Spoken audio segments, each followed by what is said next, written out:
অনেক বেশি বিখ্যাত হয়েছেন টকশোর অ্যাঙ্কার হিসাবে জনাব খালেদ মহিউদ্দিন দেশে এসছেন কয়েকদিন আগে। আসতে না আসতেই একটা তীব্র বিতর্ক তাকে ঘিরে চলছে। আমি গতকাল সারা দিন সোশ্যাল মিডিয়াতে দেখলাম মোটা দাগে তার মুন্ডুপাত চলছে। তিনি যা করেছেন সেটাকে আমরা আসলে কিভাবে দেখব, এবং এই যে তর্ক বিতর্ক বা কেউ কেউ অনেক উগ্র কঠোর মন্তব্য করছেন, এগুলো প্রত্যেকটা সম্ভবত আমাদের সোসাইটির খুব গুরুত্বপূর্ণ ডিসকোর্স হিসাবে হাজির হয়েছে। কারণ আমাদের সাংবাদিকতা কেমন হবে, সাংবাদিকতার সীমা কতটুকু, একটা পতিত স্বৈরাচার মাফিয়াকে আমরা কিভাবে দেখব, সেই জিনিসগুলো, বা এই ব্যাপারে আমাদের মতের সাথে যদি ভিন্ন মত কারো হয় তার সাথে আমরা কেমন ট্রিট করব, সব কিছুরই একটা দুর্দান্ত পরীক্ষা নিরীক্ষা হচ্ছে। ইনফ্যাক্ট ভবিষ্যতের বাংলাদেশে, ভবিষ্যতের গণতান্ত্রিক বাংলাদেশ যেমন হবে, কেমন হবে, সেটা আসলে অনেকটুকুই নির্ভর করবে আমরা কিভাবে এই জিনিসগুলো ডিল করব, বা আমরা তর্ক বিতর্ক মাঝে মাঝে বাকবিতণ্ডা বা ঝগড়াঝাটি করতে করতে এগুলো শিখে উঠব।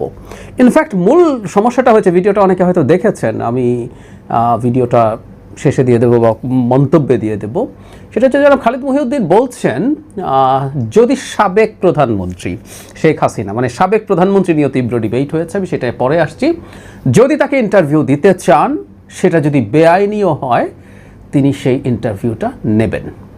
কারণ ওনার বিবেচনা এটা এত বড় ব্যাপার, এটার জন্য তিনি যে কোনো জেলে যেতে হয়, মানে আইনি কনসিকুয়েন্স যদি হয় সেটাও তিনি মাথা পেতে নেবেন। এটা নিয়েই তীব্র বিতণ্ডা হয়েছে, বিতর্ক হয়েছে। আরেকটা জিনিস, তিনি আগে একবার সম্ভবত সাদ্দামের ইন্টারভিউ নেওয়ার ক্ষেত্রে সেটা শেষ পর্যন্ত তিনি ক্যান্সেল করেছিলেন। হাসনা সার্জিসরা প্রতিবাদ করেছিল, সেটা একটু হাস্যরসাত্মক ঢঙে বলতে গেছেন, সেটাও অনেকের কাছে খুবই নেগেটিভ মনে হয়েছে।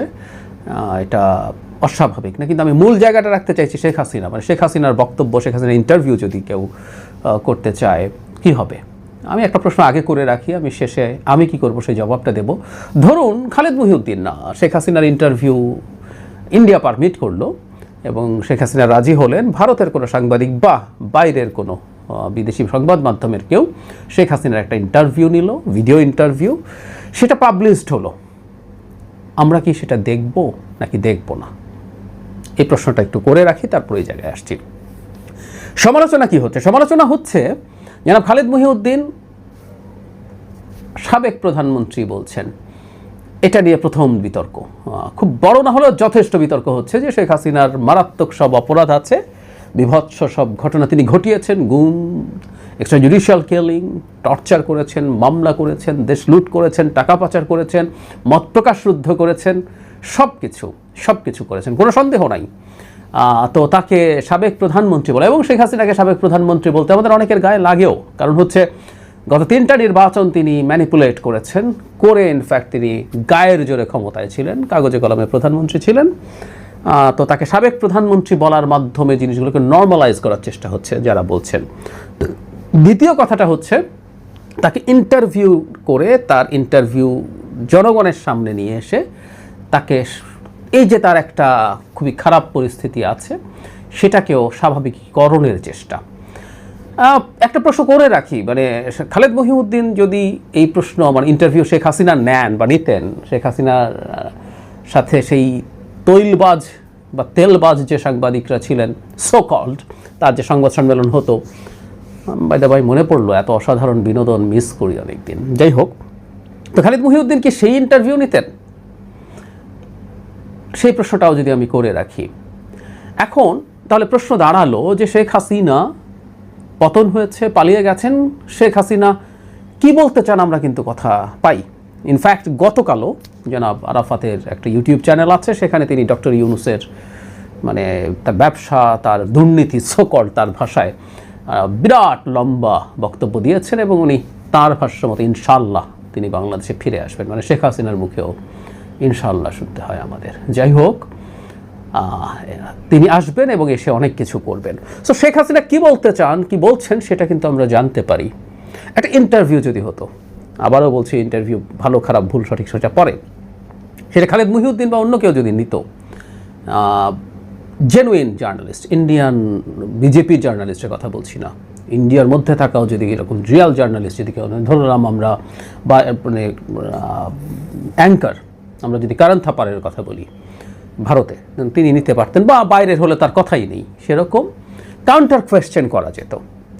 সেই জিনিসগুলো হলে শেখ হাসিনার নিশ্চিতভাবে তিনি সত্য কথা বলে ফেলতেন না, কিন্তু তার সেই ইন্টারভিউতে তার অনেক কিছু আমরা জানতে পারতাম। এখন আমি আমার কথা বলি, শেখ হাসিনা যে পার্সোনালি কথা বলে যাচ্ছেন, একসময় ফোন রেকর্ডের মতো করে ফাঁস হতো, মানে উনি কারোর সাথে কথা বলছেন, কেউ রেকর্ড করে ছাড়ছে। এখন উনি প্রকাশ্যে বক্তৃতার মতো করছেন, বিভিন্ন জায়গায় কানেক্টেড হয়ে, এবং উনি এটা বাড়িয়েছেন। মানে বাংলাদেশ এই ব্যাপারে শক্ত চাপ দেওয়ার কথা যতবারই বলেছে, সাম্প্রতিক সময় এটা অনেক বেড়েছে। এবং আমি বলেছি, শ্রীরাধা দত্ত যে বলছেন ভারত সরকার সম্ভবত বার্তা দিয়েছে, একেবারেই বাজে কথা। শেখ হাসিনা এটা বাড়াচ্ছেন, এবং এটা ভারত সরকারের সায় না থাকেই পারে না। তো ফলে তিনি যখন এটা করছেন, আমি তো শুনছি, এবং আমি শেখ হাসিনার বক্তব্যকে ধরে কথাও বলেছি, ভিডিও করেছি।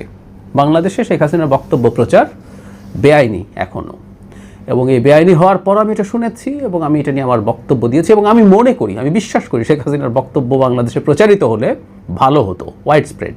এখনও কি সুযোগ নাই? খুব ভালো মতো সুযোগ আছে, বেআইনি করে রাখা হয়েছে। কিন্তু ইউটিউবের যে চ্যানেলগুলোতে আওয়ামী লীগের নিজস্ব পেজ, জনাব আরাফাতের পেজ, এগুলো কোনোটাতেই আসলে এগুলো নেই তা না, এগুলো তো আছে, আমরা দেখতে পাচ্ছি। এগুলো এলিমিনেটও করা হচ্ছে না, অহেতুক একটা কথা বলে রাখা হলো। শেখ হাসিনার পতন হয়েছে, একজন পতিত সে স্বৈরাচার কি বলে, কীভাবে কথা বলে, কীভাবে রিয়্যাক্ট করে, কীভাবে ইন্টারাক্ট করে, এগুলো আসলে আমাদের দেখতে পারলে খুব ভালো হতো। এবং এই কারণে আমি মনে করি শেখ হাসিনার ইন্টারভিউটা জেনুইন যদি ইন্টারভিউ হয়, এবং আমি মানে জনাব খালিদ মুহিউদ্দিনের উপরে আমার এইটুকু আস্থা আছে, তিনি তার যে ব্র্যান্ডিং আছে, তিনি গিয়ে অন্যান্য বহু সাংবাদিকরা যারা বসে বসে চাটুকারিতা করতেন, তিনি সেটা করবেন না। সো এরকম একটা ইন্টারভিউ যদি হতো, কেমন হতো? যে শুরুতে যে প্রশ্ন করছিলাম, বাইরের কেউ যদি একটা ইন্টারভিউ নিত, তার জেনুইন ইন্টারভিউ, সেটা কি দেখতেন? আমার উত্তর হচ্ছে আমি দেখতাম, এবং সেটা নিয়ে আমি আমার টেক বলতাম।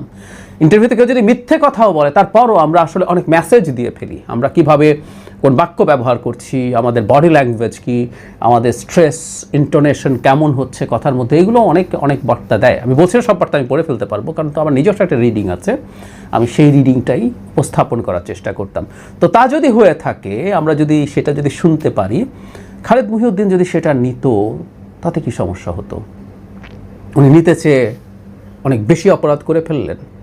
উনি বাংলাদেশি বলে, বা তার একটা ব্যাকগ্রাউন্ড আছে, তিনি আওয়ামী লীগের সময় অত্যন্ত প্রভাবশালী ব্যক্তি সালমান এফ রহমানের চ্যানেলে কাজ করেছেন, সেখানে টকশো করতেন, সেখানেও তিনি মোটা দাগে খুবই, আমি যতদূর মনে করতে পারি দেখেছি, সেখানে যথেষ্ট নিউট্রালি তিনি টকশো করতেন। তিনি তার জায়গা থেকে চ্যালেঞ্জ করতেন। পরবর্তীতে তিনি ডয়চে ভেলেতে গেলেন বা ঠিকানায় গেলেন, সবখানেই তিনি মোটা দাগে সেটা চেষ্টা করেছেন। তবে ব্যক্তি হিসাবে যে কখনো কখনো তার কোনো ক্ষেত্রে আমাদের মনে হতে পারে না যে তার কোথাও না কোনো বায়াস আছে, এটা হতে পারে।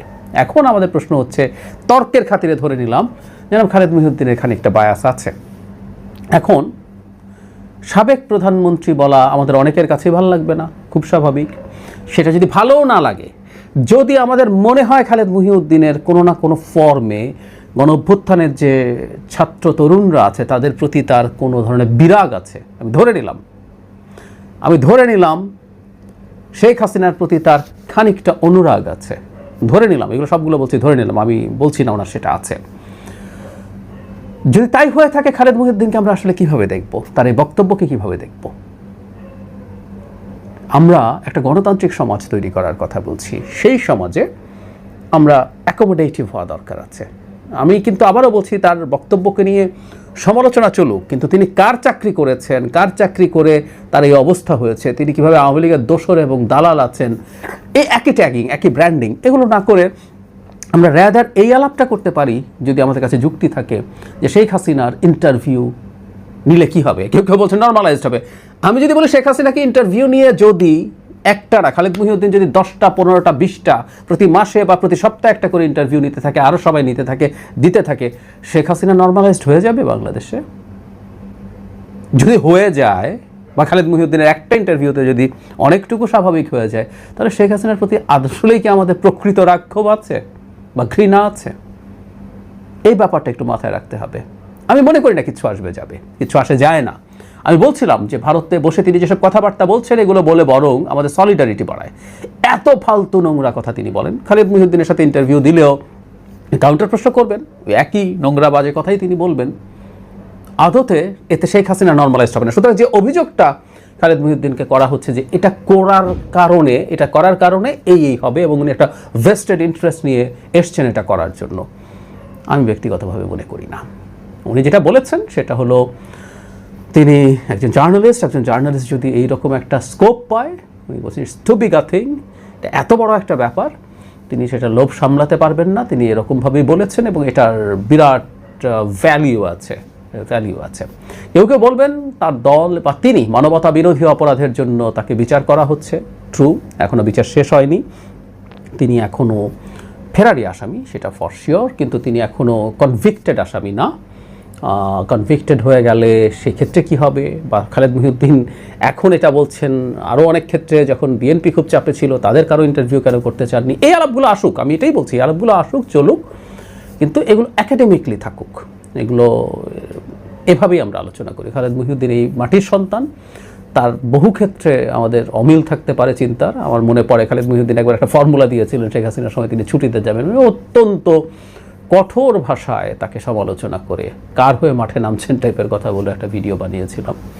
এটা আমার কাছে মনে হয়েছে, তো আমি আমার ওই সমালোচনা করেছি, সমালোচনার জায়গাটা আমি রাখতে চাই, সবারই রাখা দরকার আছে, কিন্তু আমরা তাকে যে ধরনের আক্রমণ করছি, আমার মূল জায়গাটা হচ্ছে এটা যে তার সাথে অ্যাকোমোডেট করি। আমরা অনেকেই মানব না, অনেকেই পছন্দ করব না। শেখ হাসিনার ইন্টারভিউ আর কেউ নিলে আমরা ক্ষোভের আগে হয়তো দেখব না, আমি দেখব।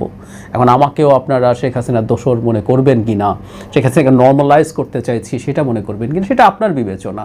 এবং আমি এটা বলার সময় রিস্ক নিয়েই বলেছি যে অনেকে আমাকে একই ধরনের আক্রমণ করবেন, যে আমি শেখ হাসিনার দোষর খালেদ মহিউদ্দিনের দোষর হিসেবে, মানে দোষর হিসেবে মাঠে নেমেছি। আপনি ভাবতে পারেন, আপনার এই ভাবার অধিকার আছে, কিন্তু বারবার যে কথাটা বলার চেষ্টা করছি, আমরা একটা গণতান্ত্রিক সমাজ গড়ে তুলতে চাই। গণতান্ত্রিক সমাজ গড়ে ওঠে ডিসকোর্সের মাধ্যমে, ডিবেটের মাধ্যমে। সো প্রত্যেকে তার মতো করে বলা চলুক, এই বলা নিয়ে সমস্যার কিছু নাই। এসব কিছু বলেও, এই আলাপটা রেখেও খালেদ মহিউদ্দিনকে আমাদের এই ডেমোক্রেটিক স্পেসে আমরা তাকে অবশ্যই জায়গা দেব। এই বাংলাদেশের নাগরিক, তিনি তার সম্মানযোগ্য